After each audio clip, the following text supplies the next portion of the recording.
ਜੀ अस्सलाम वालेकुम। तो जी एक वाकया शेयर करना ਤੁਹਾਡੇ ਨਾਲ। ਕੱਲ ਦਾ ਇੱਕ ਵਾਕਿਆ ਹੈ ਕਿ ਜਦ ਅਸੀਂ ਬੈਠੇ ਸੀ ਉੱਥੇ ਇੱਕ ਬੀਬੀ ਮੁਹਤਰਮਾ ਸਾਡੀ ਭੈਣ ਕਹਿ ਲਵੋ ਜੋ ਕਹਿ ਲਵੋ ਇੱਕ ਬੀਬੀ ਉੱਥੇ ਬੈਠੀ ਸੀ। ਉਹਨਾਂ ਦਾ ਸਲਾਮ ਦੁਆਈ ਦੋ ਚਾਰ ਗੱਲਾਂ ਬਤਾਈਆਂ। ਉਹਨੇ ਪੁੱਛਿਆ ਕਿੱਥੋਂ ਦੇ ਜੀ? ਮੈਂ ਕਿਹਾ ਜੀ ਪਾਕਿਸਤਾਨ ਦਾ। ਉਹਦਾ ਤੇ ਬੀਬੀ ਦਾ ਮੈਨੂੰ ਪਹਿਲੇ ਸਮਝ ਲੱਗ ਰਹੀ ਸੀ ਬੰਦੇ ਦਾ ਫੌਰਨ ਪਤਾ ਚੱਲ ਜਾਂਦਾ ਦੇਖ ਕੇ ਨਾ ਇੰਡੀਅਨ ਪਾਕਿਸਤਾਨ ਸਾਰੇ ਲੁਕਸ ਸਿਮਿਲਰ। लेकिन जो तुम गलबात करते जे लहजे तो कपड़े के स्टाइल तो हर चीज तो बड़ी चीज़ों जिन्होंने तो अंदाजा लग जाता है फौरन। खैर किसा मुख से रह के असी बैठ गए ते सलाम दुआ हो रही सी ते उन्हें पूछा कितों दे? मैं कहा जी पाकिस्तान। पाकिस्तान कितों दे? मैं कहा लाहौर दे। बीबी ने अपना शहर फौरन दस्या। मैं इत्थे शेयर नहीं करांगा। बीबी दी कोई गल भी इत्थे शेयर नहीं करांगा रिस्पोंसिबिलिटी दी वजह तो। ते बीबी ने फौरन अगली गल जी मेरे नाल कीती। उन्हें कहा जी देखा जाहिर औरत दे काम। मैं फौरन देखा। मैं कहा जाहिल औरत वो केड़ी जी? केड़े कारनामे? उन्हें कहा मरियम है जाहिल औरत मरियम नवाज है। मैं कहा जी मैं बड़े गौर नाल देखन लग गया सुनन लग पिया उन्हां दी गल। मैं पूछा जी वो की चाहिए दिखाती जी? उन्हें मैनूं भी दसो मेरा भी शेयर करो। उन्हें कहा जी सिखां दी तरह पंजाबी बोलण दी कोशिश कर रही सी। सिखां दी तरह पंजाबी बोलण दी कोशिश कर रही सी। ते मैं फौरन गैर इरादी तौर पर एक सवाल करता। मैं कहा मेरी भैन है सिख तो पंजाबी बोलते हैं पंजाबी सिखा ली तो दूसरी कोई उनका फर्क है? जो कोई लफ्ज़ां छोटा मोटा फर्क है तो वो तो सिखा तो अलावा भी हर 20 किलोमीटर तो बाद कुछ अल्फाज कुछ लहजा कोई एक्सेंट चेंज हो जाता है। पंजाबी पंजाबी है उन्होंने तुसीं किसी भी तरीके देख लवो। उन्हें बड़े गौर नाल मैनूं देखा बड़ा गुस्से नाल। मैं तकरीबन डर ही गया। मैं खामोशी इख्तियार की थोड़ी देर वास्ते। मैं अगला सवाल करनगे। उन्हें कहा जी मुल्क का देखो की हाल हो गया मुल्क का की बेड़ा गर्क हो गया। मैं कहा दसो मैनूं तो पता ही नहीं। मैं तो इत्थे तुहानूं पता मसरूफ है इस जिंदगी च मुल्क तो बड़ी दूर। मैनूं दसो पता लग चलिया की है। उन्हें कहा महंगाई हो गई।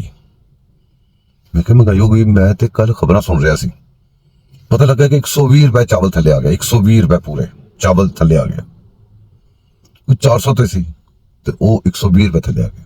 रोटी जी थले आके 16 रुपए की रोटी विकरी जी पाबंदी की जा रही है। यह पंजाब के सब तो बड़े सूबे क्योंकि तुसी जाहिल औरत कहते मैं उन्हें सूबे की गल करी जा रहा हूँ बाकी पूरे पाकिस्तान नहीं कर रहा। मैं दो चार वाली गल्लां दसियां ने ते बीबी ने मैंने पूछा। उन्हें कहा तुसी किहनूं सपोर्ट करदे जी? मैं कहा जी पाकिस्तान नूं। कदी पाकिस्तान दी जानी सियासी जमातां ने। मैं कहा सियासी जमातां तो मैं शायद किसी सपोर्ट करदा वां। सियासी जमातां तो बाहर जिहड़ियां हुंदियां ना सियासत दे नाम ते बनियां उन्हां नूं सपोर्ट करदा। बहरहाल मैं पाकिस्तान को सपोर्ट करना। पाकिस्तान में जो चंगा करेगा मैं सपोर्ट करा जो बुरा करेगा उन्हें मैं बुरा खवागा।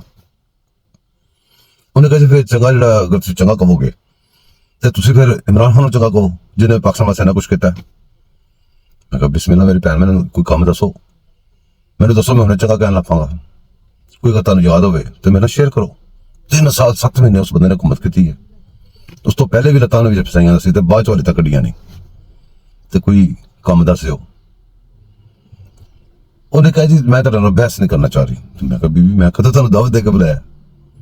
खैर है असीं बहस नहीं करते असीं पाकिस्तान की खैर मंगीए भावें जिहड़ा मर्जी पाकिस्तान की खैर करे तो अपनी खिड़कियां खोलीए कि किहड़ा सही करदा है ते किहड़ा गलत करदा है। खैर वो बीबी उस तो बाद उस कमरे च अगर सब तो बुरी कोई चीज़ लग रही सी उन्होंने तो वो मैं ही सी। और शायद मैंने पटवारी कहती पता नहीं कि कुछ कहती अगर वो मेरे सामने ना खड़ी होंगी अगर थोड़ी दूर होंगी या इत्थे सोशल मीडिया होंगी फिर उस तो बाद इन्नी देर मेरे सामने बैठने तो बाद दिल चाहे मां भैन की गल्लां भी मैनूं कढ़ दिंदी। ते शौर अपने नूं जरा गौर करो प्लीज़ ते ध्यान करो कि शौर किधर नूं जा रहा है। ते हर गुड्डां च हर बिल्लां दे च हर जगह ते उंगलां ना तुनो।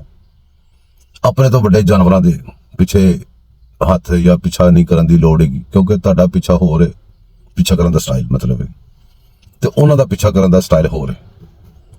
तो वड्डा जिहड़ा जानवर हुंदा है तुहाडे ते तुसीं जानवर हो ना तुहाडे तो कोई वड्डा जानवर होवे तो वो मुड़ पवे पिछा नूं तो वक्त पै जांदा ते ज़्यादा पिछे पिछे ना फिरो।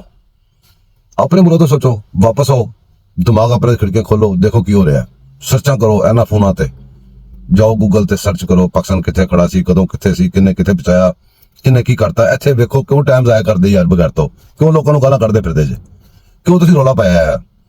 और बीबी कल मैनूं मिली सी वो अगर मेरी वीडियो देखे तो बीबी जी मेरी भैन तुहानूं बड़ा बड़ा सलाम तुसीं मैनूं चांस दित्ता है तुसीं करन दा।